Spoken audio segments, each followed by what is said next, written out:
Hello everyone, this is Crystal, and today I'll be showing you how to make this charming but easy sunrise background that overlooks the ants having a picnic parade. Using the stamp set, Buggy Love, Taters, Apple of My Eye, and then Relic.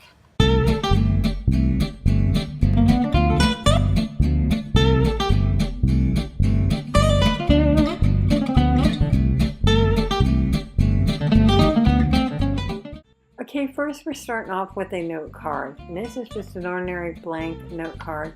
And I'm taking a 1 1/4 circle punch and I'm punching out some post-it note for the sun. And as you'll find here, I went to stick it down. I wouldn't stick because I didn't punch it out on the sticky part. So I turned it over and I punched it where the sticky part's at, which this is necessary for it to work. And there I went ahead and I just stuck it on there. Then I took my Distressed Oxide inks, Fossilized Amber, and I just took a sponge and went in circle motions to do the sun. And as you can see, I dabbed it on my craft sheet so I could swirl it around and get it all nice and covered. And then I took a paper towel and wiped it off so I wouldn't smear it all over everything, usually myself. I took a heat gun and I heat set it just to make sure it was good and dry so it wouldn't smear, because I didn't want these colors to blend yet. So, and then I covered up my sun with a piece that I had punched out. Now I'm just taking a piece of paper out of my copier, and I'm taking the edge and I'm taking the sponge and I'm just sponging the edge right there to make a line, like to make a sun rays.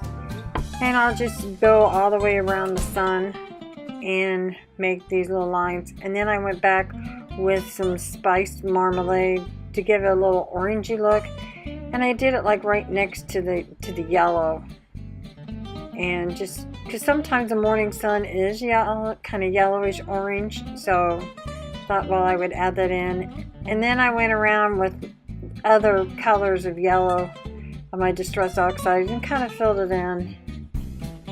And I still left some white spots because with the clouds and stuff, there's always still some white spots. And as you see, when I took that sun off, I have a little bit of white spot, but I thought it gave it character. And now I'm using a sponge and I'm using bundled sage and peeled paint, and I went around the bottom to like grass. And then I had this other grass stamp that I used bundled twigs.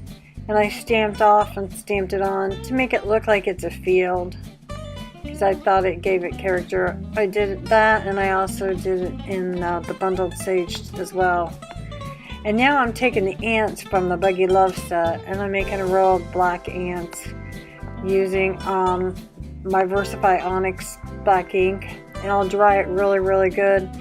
And then I also stamped some apples out from Apple of My Eye. And I'm coloring in with my alcohol markers, and I'm shading them with the light and dark. I think it was cherry cobbler and pineapple punch is what I used.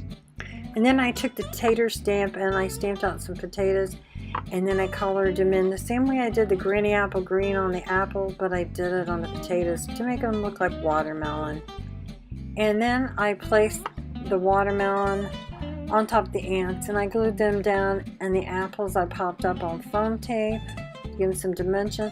I stamped a couple apples on the inside, added a sentiment and some ants, and colored in the apples, and then the project was finished.